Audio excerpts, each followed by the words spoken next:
Okay, Assalamualaikum warahmatullahi wabarakatuh dan salam sejahtera. So, minggu lepas kita dah belajar 5.1 iaitu how to formulate a transportation problem. Formulation, okay. How to formulate. And then 5.2, how to find the BFS. Basic Feasible Solution. Yang ni adalah dia punya initial ataupun starting solution lah, macam kalau simplex initial tableau tu. So untuk transportation simplex method ada dua kan, untuk dapatkan BFS ada dua cara yang kita belajar, iaitu northwest corner method dan juga satu lagi minimum cost method kan. Okay, so kalau soalan tu tak ada mention you kena pakai mana-mana method, then you can choose either one lah. Kalau soalan tu memang purposely mention northwest corner method, then kena pakai northwest corner method. Kalau soalan minta pakai minimum cost method, then kena pakai minimum cost method untuk dapatkan initial starting solution dia. Okay. So, once dah dapat dia punya initial solution, sama juga macam simplex method, konsepnya adalah kita kena dapatkan optimal solution. Optimal solution, kalau simplex algorithm, you pakai simplex lah kan. Tapi kalau transportation simplex method, transportation problem, so kita pakai transportation simplex method untuk dapatkan optimal solution. Sorry ya, suara saya tak apa okey sangat sebab sesema sikit. Okay. So, ni dia punya step lah. Yang pertama adalah always balance. Kalau soalan tu tak balance, then you kena balance kan. Bila dah balance, kita boleh kira lah berapa bilangan row, berapa bilangan kolom dia, ataupun berapa supply, berapa demand kan. Okay, once dah dapat yang ni, you boleh kira berapa PV yang sepatutnya ada lah. And then kita dapatkan BFS guna salah satu method tadilah, northwest corner method ataupun minimum cost method. Okay, so once dah dapat initial starting solution, kita kena determine the variable that should enter the basis. Okay, so sama juga konsep dengan simplex algorithm. Kita kena ada entering variable. Untuk yang ni pun samalah, kita kena ada entering variable ataupun variable yang akan enter the basis. So yang ni mesti dapatkan daripada NBV lah, maksudnya kotak yang empty, yang kosong, empty space. Okay, so in order to find the variable, entering variable, you kena calculate dua benda ni. Untuk BV, kita kena calculate UI plus VJ equals to CIJ. So that kita boleh dapatkan berapa nilai UI, berapa nilai VJ. So yang ni kita kena dapatkan UI berapa, VJ berapa. So yang ni untuk semua BV. Okay. So once dah dapat UI dengan VJ, untuk semua NBV, kita kena calculate CIJ bar. Okay. CIJ bar ni, kita boleh dapat daripada UI VJ tadilah. Okay. So formula dia UI plus VJ minus CIJ. So kita akan dapat CIJ bar. Okay. So daripada CIJ bar ni lah kita boleh tentukan yang mana satu akan jadi entering variable. Okay, recall balik, kalau simplex algorithm, untuk tentukan sama ada satu-satu tableau tu dah optimal ataupun belum, kita tengok dekat row 0 ataupun row Z kan. Okay, kalau untuk maximization problem, dia akan optimal apabila tiada lagi negatif coefficient dekat row 0. Kalau untuk minimization problem, tak ada lagi positif coefficient pada row 0. Okay. So konsepnya sama juga dekat sini, dekat transportation simplex method ni. So Cij kurang atau sama dengan kosong untuk minimization problem, consider as optimal dah lah. Tiada lagi positif untuk Cij bar. Kalau maximization problem, Cij bar lebih besar atau sama dengan kosong, semua sekali, then is said to be optimal lah. Okay, so konsep dia sama macam simplex algorithm. Okay, tapi kalau belum optimal, then kita pilih the most positive untuk minimization problem.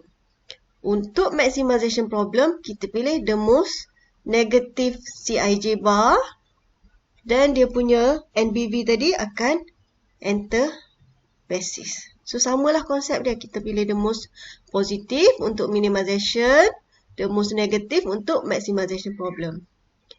Akan jadi entering variable lah. Okay. Lepas dah dapat entering variable, kita kena dapatkan loop. Loop, kita akan tengok nanti Loop, daripada loop ni lah kita akan tentukan yang mana akan keluar, akan jadi living variable. So that yang entering tadi dapat masuk lah. Okay. So yang ni loop, kejap lagi saya akan tunjuk lah macam mana kita tentukan positif negatif semua. Okay. So syarat untuk buat loop, dia tak boleh berturut dua kali Any two consecutive cell lie in either the same row or the same column. Okay. Okay, kita tengok contoh lah lagi senang. Example 5.5. Okay. Yang ni, draw a loop if possible for each of the following tableau. Okay, ni untuk transportation tableau lah kan. Okay, let's say start dekat sini Kita boleh start daripada mana-mana lah. So yang ni, loop ni dia cuma boleh bergerak ke kanan, ke kiri, ke atas dan ke bawah saja. And then dia tak boleh dua kali bergerak yang sama. Contoh macam ni. Ni tak boleh. Kalau kiri pun tak boleh. Dia tak boleh berturut-turut. Kalau you nak skip tengah-tengah ni boleh. Okay, so untuk yang ni ke kanan kan. Kanan. Lepas tu tak boleh gerak. Okay, boleh. Yang ni boleh. Ke bawah ada. Okay, lepas ke bawah. Oh, dah tak boleh. So, yang ni bukan loop It's not a loop. It's not a loop. Okay, tak boleh ke kanan. Tak boleh ke kiri. Okay, untuk yang ni pula. Ke kanan. Ke bawah boleh. Ke kanan lagi. Okay, bawah. Kanan boleh. Atas boleh. Okay, dia boleh ke kiri terus. Naik balik. So, dia patah balik dekat tempat yang dia start lah. So, yang ni consider as a loop. Okay. C. Let's say start from here. So, kanan. Bawah. Kanan. Okay, lepas tu dah tak boleh. So, it's not a loop Okay, yang ni pula. Dia tak boleh kanan dua kali. Dia boleh skip. Kita skip yang tu. So, dia takkan lalu sini lah. Dia takkan singgah. Okay, lepas tu. Boleh ke bawah. Ke kiri. Ke atas balik. So, loop dia akan jadi macam ni So, it is a loop. Tak perlu lalu semua titik. Okay. Okay, let's look at example 5.6. Finding the optimal solution by using transportation simplex method. Okay. So, ini initial tableau yang kita dah buat dalam example sebelum ni. TMB problem. So, this one, kita dapat BFS from minimum cost method. Cost method. So, Z0 RM1,080 lah. Okay, so from here, BV ada 6 So, BV 6 sebab 3 campur 4 tolak 1. So, always check bilangan BV mesti sama dengan M plus N minus 1. So, 3 plus 4 minus 1 which is 6. So, betul lah ada 1, 2, 3, 4, 5, 6. In case tak cukup, bila buat minimum cost method, so ada kemungkinan BV dia punya value equals to 0 lah. So, tu special case. Okay. So, yang ni Z0 RM1,080. Okay, seterusnya. Okay, so yang ni adalah BFS. BFS. So, once dah dapat BFS, kita boleh execute transportation simplex method kalau soalan tu minta solve. Solve maksudnya kena dapatkan optimal solution lah. Okay. So, kita kena senaraikan. Okay, from here kita kena dapatkan sama konsep lah dengan simplex method. Kita kena check sama ada dah optimal ke belum. Macam mana nak check dia dah optimal ke belum? Kita kena kira UI dengan VJ berapa. Yang ni daripada formula UI plus VJ mesti sama dengan CIJ. Dan U1 always sama dengan kosong. U1 sentiasa sama dengan kosong. So, dah kita dapatlah nilai UI dengan VJ ni. Okay. Once dah dapat UI dengan VJ, kita kira untuk setiap NBV. Untuk setiap NBV kita kira CIJ bar. So, daripada CIJ bar ni lah kita tahu sama ada dah optimal ke belum. Kalau untuk minimization problem, kita tak nak ada positif kan? Sama konsep dengan simplex algorithm. Tengok dekat row 0 ataupun row Z. Untuk minimization, kita tak nak ada positif. Jadi, kurang atau sama dengan kosong, baru optimal untuk minimization problem. Ni kalau optimal lah. Baru optimal.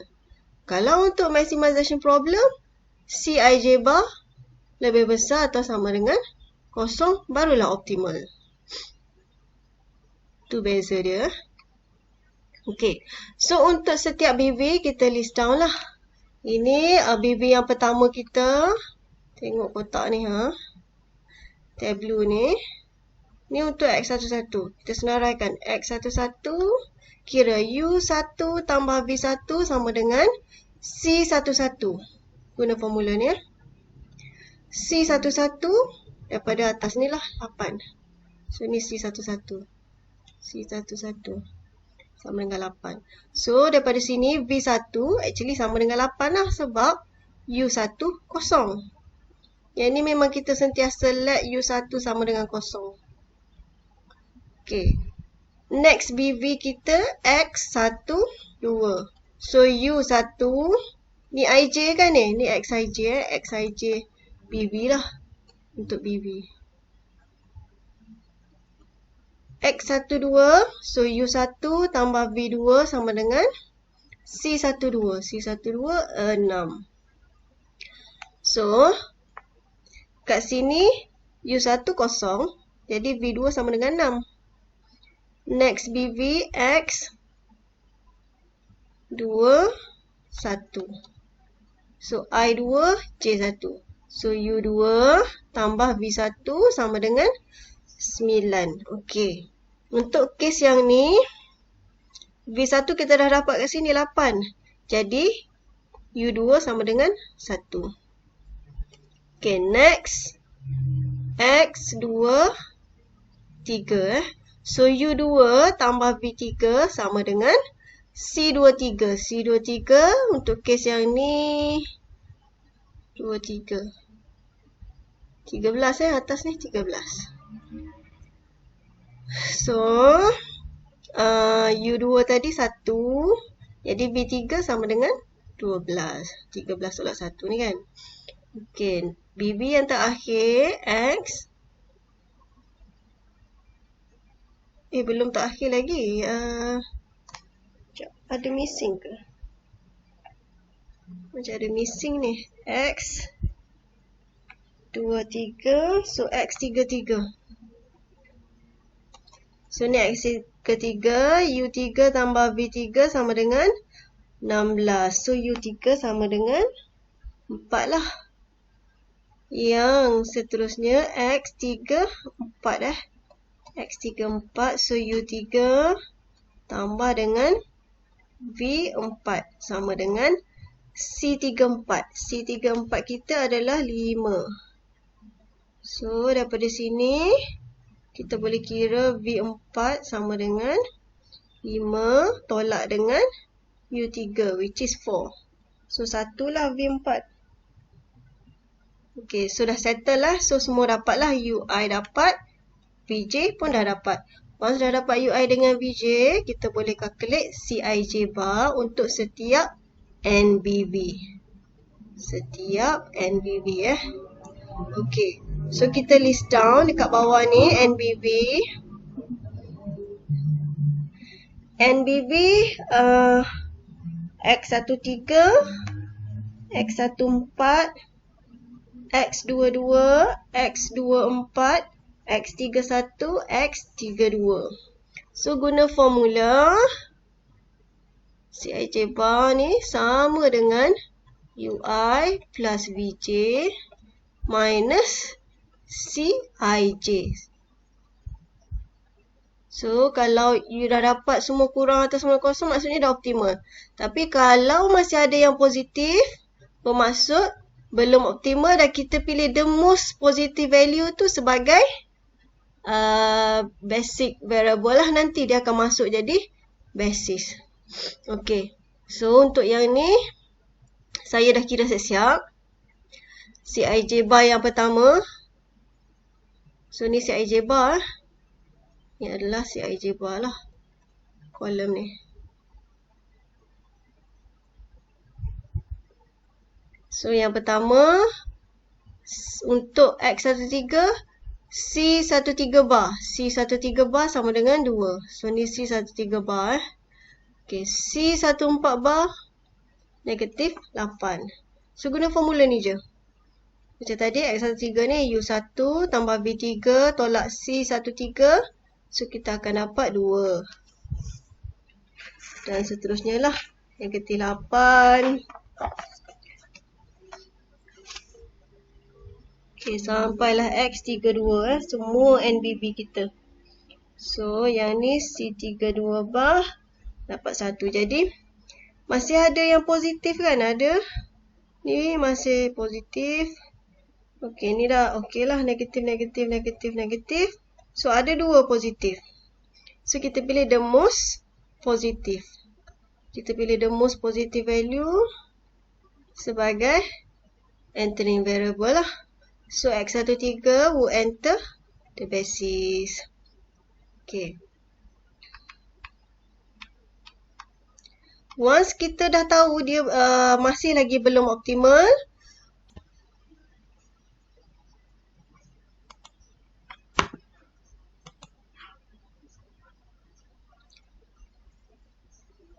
Okay, sekarang ni kita nak dapatkan living variable. So living variable caranya adalah dengan menggunakan loop. So ni untuk dapatkan living variable lah.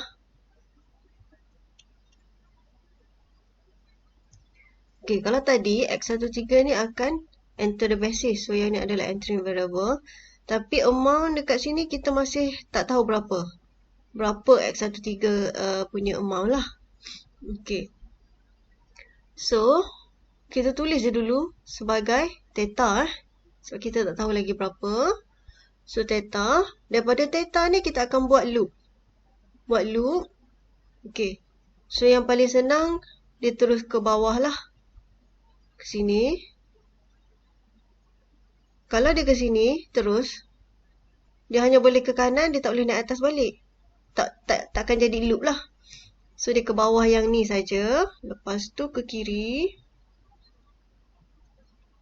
Ke atas. Dan patah balik ke theta tadi. So, asalnya sini empty kan. Maksudnya kosong lah nilai dia kan. So, kita akan tambah dengan theta nanti. So, sini positif. Kat sini negatif. Dia akan jadi positif, negatif, positif, negatif. Patah balik pada theta. So, dekat sini akan jadi positif. Negatif. So, bermaksud, petak yang ada positif, kena tambah dengan nilai theta. Petak yang ada negatif, dia akan kena tolak dengan nilai theta. Petak yang tak ada tulis apa-apa, maksudnya tak lalu tadi, tak bentuk loop. Macam yang ni pun tak ada, kita terus skip ke kanan terus kan. Sebab dia tak boleh dua kali bergerak pada arah yang sama. Kanan tak boleh. Dia boleh skip. So, mana-mana petak yang tak ada positif negatif, maksudnya nilai dia kekal sama lah. Okay. So, theta nilai dia akan ambil daripada petak yang negatif. So, untuk kes yang ni, petak yang negatif ada dua. Kita ambil yang paling minimum. X, satu. Satu lagi, X, 2, 3. So, compare lah antara dua ni. Bermaksud antara 1,500 dan juga 2,000. Jadi, yang mana paling minimum? 1,500 lah kan. That's why theta 1,500. Kita tak boleh ambil 2,000 sebab nanti petak yang ada negatif kena tolak dengan theta. So, yang ni akan jadi negatif 500 kalau kita ambil theta sama dengan 2,000. Mana boleh negatif kan? Semua Xij mesti lebih besar atau sama dengan kosong. Okay. So, untuk kes yang ni, jadi X11 ni akan leave the basis. Sebab dia paling minimum. Okay. So, calculate lah mana petak yang ada positif negatif tu. X1, 3, positif kan? Ni yang positif. X2, 3, ni petak negatif. X21, petak positif. Dengan X11 tadilah petak negatif. So, calculate balik. Yang lain semua kekal sama. Yang tak ada positif negatif semua samalah nilai dia. X13. Sekarang ni kosong tambah dengan theta. Asalnya kosong kan. Kosong tambah theta. So, 1,500. X23. 2,000 tolak dengan theta. So, 500. X21. 3,000 tambah theta. So, 4,500. X11 tadilah kosong. So, yang ni yang akan jadi living variable tadi. Okay, lepas tu, kita kena calculate lah Z value yang baru.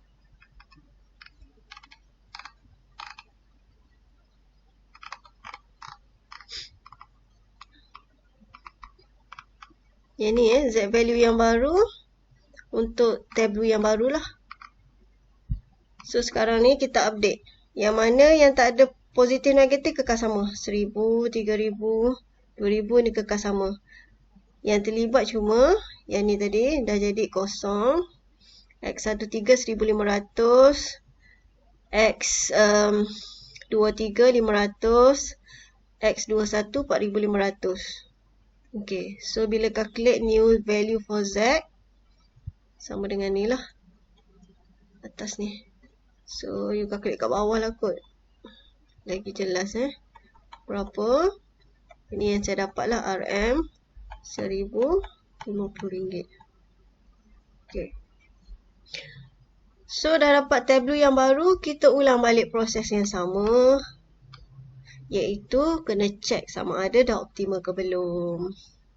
Nak tahu optimal dah ke belum? Kena kira untuk setiap BV.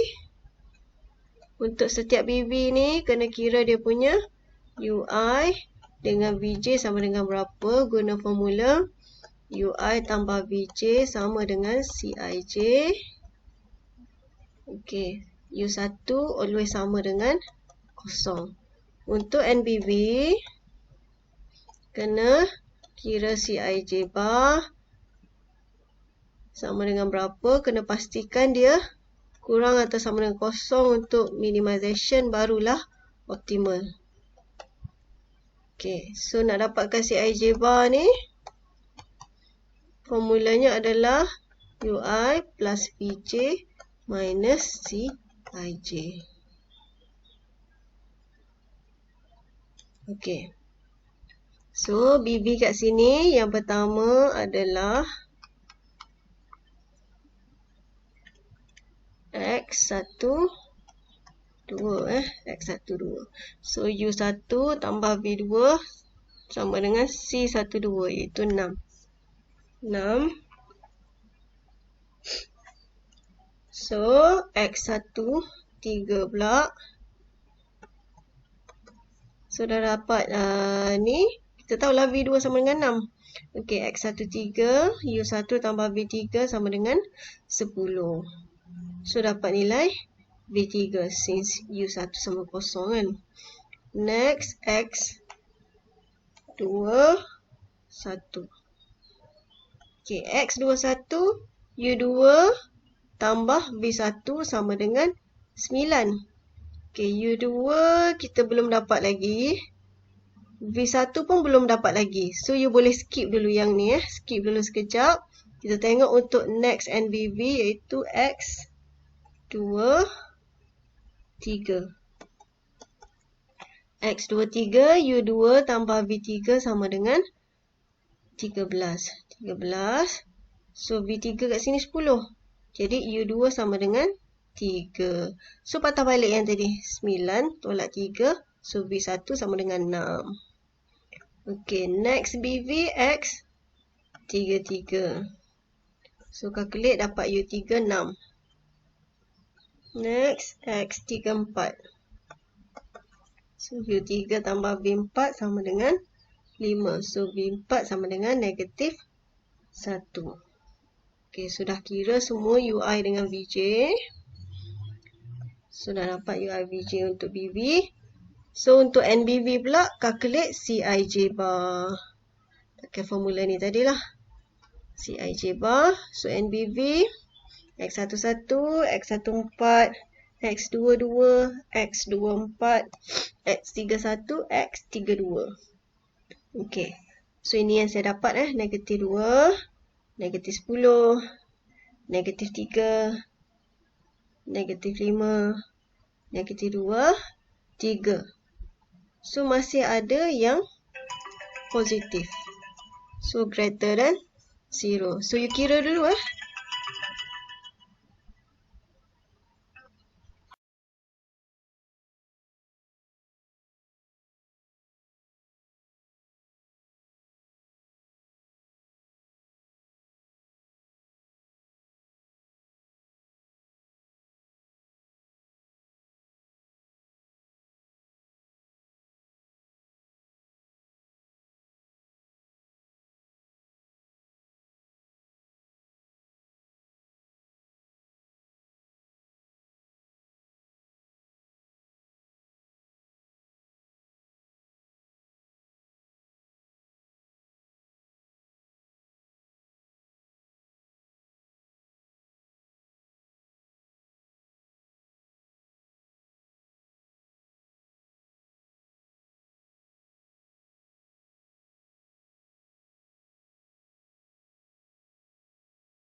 Okey, so kita sambung balik. So dah dapat nilai untuk Cij bar ni. Semua Cij bar.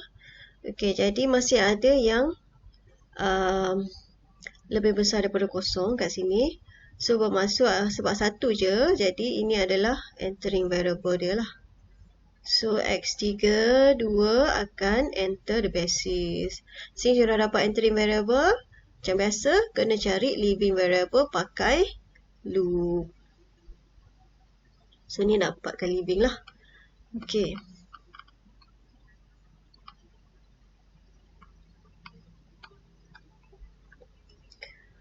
Okey, so 32, kat mana 32? 32. Jadi theta dekat sinilah nanti. Theta. Kita tak tahu lagi nilai theta berapa. Kita kena dapatkan loop dulu. So loop ke atas, ke kanan. Okey, ke bawah sini tak boleh. Sebab dia tak boleh nak patah balik ke theta. Dia terus skip ke bawah terus. Dan ke kiri balik. So yang ni asalnya empty, kosong. Kita kena tambah dengan theta nanti. So positif, negatif, positif, negatif. Okey. So theta dia akan ambil nilai paling minimum bagi petak yang negatif. So antara x 12 dengan x 3. Petak negatif. So paling minimum antara 2000 dengan 1000. So kita ambil yang 1000 lah. And then you calculate lah nilai baru untuk petak yang positif negatif tadi. So positif yang ni 32, 1000, 12, 1000, 13, 2500, 33, 0. So 33 ni tadi akan jadi leaving variable.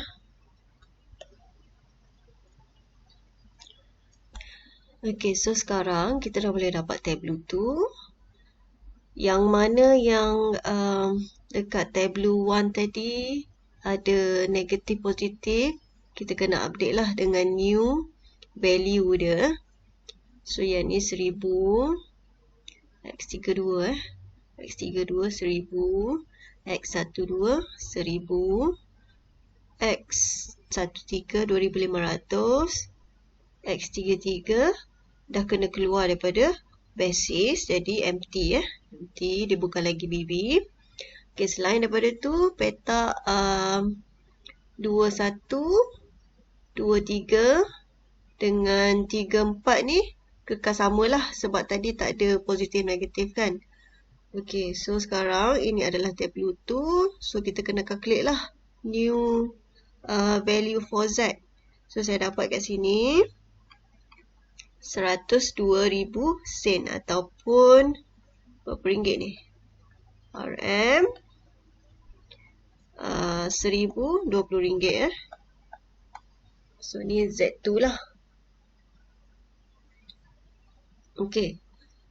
So dah dapat new tableau, jadi kita kena ulang balik proses yang sama. Nak check sama ada tableau ni dah optimal ke belum. Dah optimal ke belum? Okay. So prosesnya sama. So untuk setiap BV kita kena calculate UI BJ untuk setiap BV pakai rumus mana? Formula UI plus BJ sama dengan CIJ. Okey. U1 sentiasa sama dengan 0. So dah dapat UI dengan BJ, kita kena dapatkan untuk setiap NBV calculate dia punya CIJ bar. CIJ bar ni untuk case yang ni sebab dia minimization, jadi dia akan optimal bila semua CIJ bar kurang atau sama dengan 0, barulah optimal. Untuk minimization maximization terbaliklah, CIJ bar lebih besar atau sama 0. So formula dia adalah CIJ bar sama dengan UI plus VJ minus CIJ. Pakai formula ni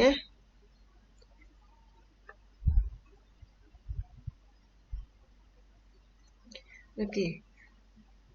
So, kat sini saya dah kira. Untuk setiap BB yang pertama X1, 2, X 13, X21, X23, X32, X34. So, sepatutnya ada 6 BB. Okey. So, dah dapat UI dengan VJ ni. Kita dapatkan CIJ bar. CIJ bar untuk setiap NBB. So, akan dapat macam ni lah. Okay, so you boleh calculate dulu. Saya bagi masa 2 minit 2 minit untuk calculate.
Okay, so CIJ bar semua dah less than or equals to 0 untuk setiap NBB ni.